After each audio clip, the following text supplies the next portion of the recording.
दोस्तों, क्या आपने कभी सोचा है कि पानी से बिजली बनाई जा सकती है? यह सुनने में अजीब लग सकता है, लेकिन विज्ञान के पास इसका जवाब है।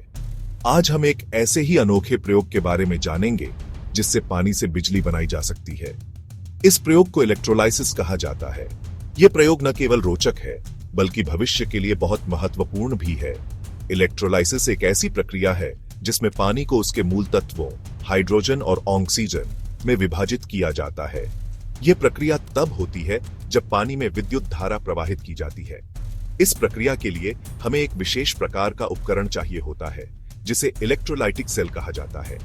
इस सेल में दो इलेक्ट्रोड होते हैं, एक एनोड और एक कैथोड। जब विद्युत धारा प्रवाहित की जाती है तो पानी के अणु टूट जाते हैं और हाइड्रोजन और ऑक्सीजन गैस के रूप में अलग हो जाते हैं। हाइड्रोजन गैस को एकत्रित किया जा सकता है और इसे ईंधन के रूप में उपयोग किया जा सकता है। यह एक बहुत ही स्वच्छ और पर्यावरण के अनुकूल ईंधन है, क्योंकि इसके जलने से केवल पानी ही उत्पन्न होता है। इस प्रकार पानी से बिजली बनाने की यह प्रक्रिया न केवल ऊर्जा उत्पादन के लिए एक नया तरीका प्रस्तुत करती है, बल्कि यह पर्यावरण को भी सुरक्षित रखती है। भविष्य में जब पारंपरिक ऊर्जा स्रोत समाप्त हो जाएंगे, तो इस प्रकार की तकनीकें हमारे लिए बहुत महत्वपूर्ण साबित होंगी। आइए इस जादुई प्रयोग को समझते हैं और देखते हैं कि यह कैसे काम करता है। सबसे पहले हमें पानी को एक कंटेनर में डालना होता है और उसमें इलेक्ट्रोलाइट मिलाना होता है, जैसे कि नमक या एसिड। इसके बाद हमें इलेक्ट्रोड्स को कंटेनर में डालना होता है और उन्हें विद्युत स्रोत से जोड़ना होता है। जब विद्युत धारा प्रवाहित की जाती है तो पानी के अणु टूट जाते हैं और हाइड्रोजन और ऑक्सीजन गैस के रूप में अलग हो जाते हैं। हम अपने आसपास की चीजों का उपयोग करके कैसे नई और उपयोगी चीजें बना सकते हैं, यह इस प्रयोग से पता चलता है। यह प्रयोग हमें सिखाता है कि विज्ञान कितना शक्तिशाली है और कैसे हम इसे अपने जीवन को बेहतर बनाने के लिए उपयोग कर सकते हैं। तो आइए इस रोमांचक यात्रा पर निकलते हैं और विज्ञान के इस जादू को समझते हैं। यह न केवल हमारे ज्ञान को बढ़ाता है, बल्कि हमें प्रेरित भी करता है कि हम अपने आसपास की दुनिया को और बेहतर बनाने के लिए विज्ञान का उपयोग करें। हमारा देश लगातार विकास कर रहा है और इसके लिए हमें बहुत अधिक ऊर्जा की आवश्यकता होती है। जैसे जैसे हमारी जनसंख्या बढ़ रही है, वैसे वैसे हमारी ऊर्जा की मांग भी बढ़ रही है। शहरों का विस्तार हो रहा है, नए उद्योग स्थापित हो रहे हैं और हर घर में बिजली की जरूरतें बढ़ रही हैं। इस बढ़ती हुई मांग को पूरा करने के लिए हमें नए और अधिक प्रभावी ऊर्जा स्रोतों की आवश्यकता है।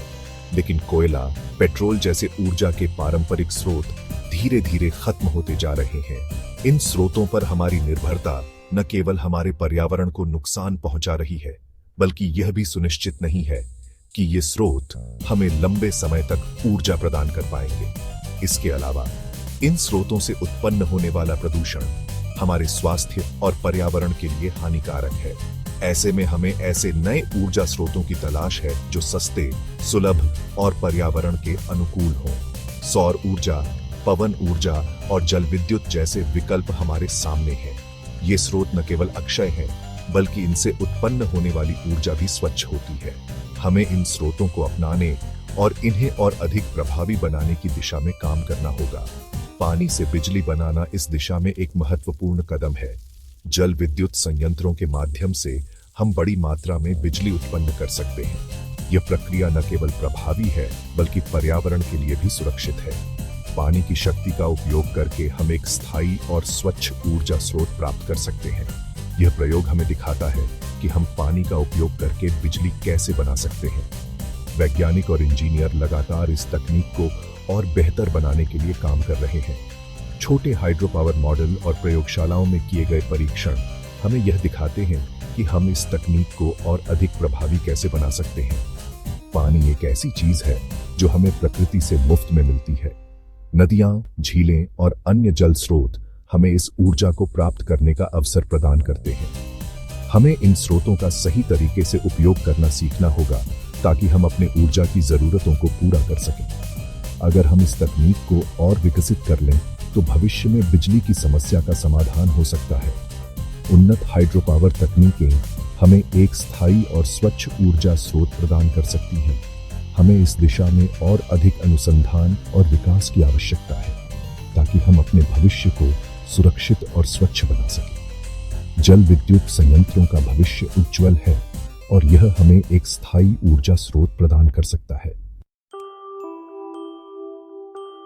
इलेक्ट्रोलाइसिस एक ऐसी प्रक्रिया है जिसमें पानी को उसके दो मुख्य घटकों हाइड्रोजन और ऑक्सीजन में तोड़ा जाता है। इसके लिए बिजली का उपयोग किया जाता है। यह प्रक्रिया एक खास तरह के बर्तन में की जाती है जिसे इलेक्ट्रोलाइटिक सेल कहा जाता है। इस सेल में पानी भरा होता है और उसमें 2 इलेक्ट्रोड डाले जाते हैं। जब इन इलेक्ट्रोड से बिजली प्रवाहित की जाती है तो पानी के अणु टूट जाते हैं। इससे हाइड्रोजन और ऑक्सीजन गैस अलग अलग हो जाती है। यह प्रक्रिया दिखने में जितनी आसान लगती है उतनी ही दिलचस्प भी है। इस प्रयोग को करने के लिए आपको कुछ खास चीजों की जरूरत होगी। अच्छी बात यह है कि ये सभी चीजें आसानी से मिल जाती हैं। आपको चाहिए होगा एक कांच का गिलास, 2 पेंसिल, एक 9 वोल्ट की बैटरी, 2 तार, थोड़ा नमक और पानी। ध्यान रहे कि प्रयोग करते समय सुरक्षा का पूरा ध्यान रखें। अब जब हमारे पास सभी चीजें हैं तो प्रयोग शुरू करते हैं। सेक्शन 5 प्रयोग की तैयारी। कदम दर कदम सबसे पहले गिलास में पानी भरें। यह सुनिश्चित करें कि पानी साफ और शुद्ध हो ताकि प्रयोग के परिणाम सही और स्पष्ट हो। पानी की मात्रा भी महत्वपूर्ण है, इसलिए गिलास को आधा भरें। पानी में थोड़ा नमक मिला लें। नमक को अच्छी तरह से घोलें ताकि वह पूरी तरह से पानी में मिल जाए। यह कदम महत्वपूर्ण है क्योंकि नमक पानी की विद्युत चालकता को बढ़ाता है। इससे पानी में बिजली का प्रवाह बेहतर होगा। नमक के घुलने से पानी में आयन बनते हैं जो विद्युत प्रवाह को सुगम बनाते हैं। अब दोनों पेंसिल के एक एक सिरे को छील लें ताकि ग्रेफाइट दिखने लगे। ग्रेफाइट एक अच्छा विद्युत चालक है और यह हमारे प्रयोग में महत्वपूर्ण भूमिका निभाएगा। अब एक तार के एक सिरे को बैटरी के पॉजिटिव टर्मिनल से और दूसरे सिरे को एक पेंसिल से जोड़ें। यह सुनिश्चित करें कि कनेक्शन मजबूत और स्थिर हो। दूसरे तार के एक सिरे को बैटरी के नेगेटिव टर्मिनल से और दूसरे सिरे को दूसरी पेंसिल से जोड़ें। यह कनेक्शन भी उतना ही महत्वपूर्ण है जितना पहला, इसलिए इसे ध्यान से करें। अब दोनों पेंसिल को गिलास में इस तरह रखें कि उनका ग्रेफाइट वाला हिस्सा पानी में डूबा रहे।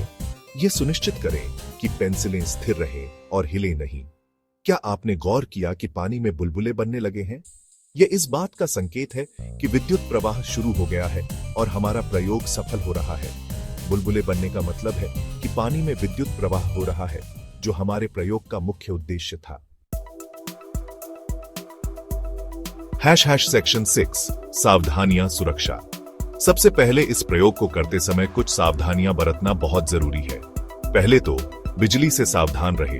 बैटरी के टर्मिनल को न छुएं और तारों को आपस में न छूने दें। दूसरे, प्रयोग के बाद सारी चीजों को अच्छी तरह से साफ करें। याद रखें, सावधानी हटी, दुर्घटना घटी। सेक्शन 7 इलेक्ट्रोलाइसिस को समझना, पानी का जादू। जब हम पानी में बिजली प्रवाहित करते हैं तो पानी के अणु यानी H2O टूट जाते हैं। पॉजिटिव इलेक्ट्रोड पर ऑक्सीजन गैस यानी O2 जमा होती है और नेगेटिव इलेक्ट्रोड पर हाइड्रोजन गैस यानी H2 जमा होती है। यही कारण है कि पानी में बुलबुले बनते हुए दिखाई देते हैं। यह प्रक्रिया दिखने में जितनी सरल लगती है उतनी ही महत्वपूर्ण भी है। सेक्शन 8 नतीजे और व्याख्या। क्या हुआ और क्यों? इस प्रयोग से हमें पता चलता है कि पानी से बिजली बनाना संभव है। हमें जो हाइड्रोजन और ऑक्सीजन गैस मिलती है वह ऊर्जा का एक स्रोत है। इस तकनीक को और विकसित करके हम भविष्य में अपनी ऊर्जा जरूरतों को पूरा कर सकते हैं। यह प्रयोग हमें विज्ञान की अद्भुत शक्ति को समझने में मदद करता है। सेक्शन 9 भविष्य की संभावनाएं। ऊर्जा का भंडार पानी से बिजली बनाने की तकनीक में अपार संभावनाएं हैं। भविष्य में इसका उपयोग घरों, गाड़ियों और उद्योगों में बिजली बनाने के लिए किया जा सकता है। इससे न केवल ऊर्जा की कमी दूर होगी बल्कि प्रदूषण भी कम होगा। यह तकनीक हमारे ग्रह के लिए एक वरदान साबित हो सकती है।